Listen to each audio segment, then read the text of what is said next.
Hello అండి, అందరికీ ఎక్కడికి వెళ్తున్నామో అనుకుంటున్నారా?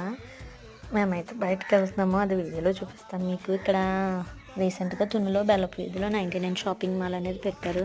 అంటే స్లిప్పర్స్ స్టార్టింగ్ ప్రైస్ అయితే ఇక్కడైతే చాలా కలెక్షన్ ఉందండి. కిడ్స్, మెన్స్, ఉమెన్స్, హీల్స్ అన్నీ ఉన్నాయి. కానీ ఏంటంటే ఇక్కడ ఏమైందంటే 99 స్టార్టింగ్ అన్నారని మేము వెళ్ళాము, కానీ అక్కడ 99 ఒక్కటే కనిపించలేదు. ఇక్కడ చూడు, మా వారు ట్రై చేసేది 200 అండి, మా పాప స్లిప్పర్స్. తర్వాత నేను కొన్ని ట్రై చేశాను, కానీ ఇది 400, అది 400 ఉంది. తర్వాత దీని అడ్రస్ ఎక్కడంటే బెల్లపు వీధి రాజా స్కూల్ ఉంటుంది కదండి, దాని ఆపోజిట్ వీధిలోనే ఉంటుంది. కలెక్షన్ అయితే చాలా బాగుంది, చూడొచ్చు. చూపించినాను మీకు, ప్రైజెస్ వెనకాల రాసేసి ఉన్నాయి. ఇవన్నీ చాలా అంటే చాలా బాగున్నాయి, కానీ ప్రైజెస్ ఎక్కువ అనిపించింది నాకు. మీరు ఎవరన్నా వెళ్ళాలనుకుంటే ట్రై చేయొచ్చు. అంతే, ఈ వీడియో నాకైతే సపోర్ట్ చేయండి. ఇదంతా మెన్స్ వేర్ అండి. నా ఛానల్ సబ్స్క్రైబ్ చేయండి.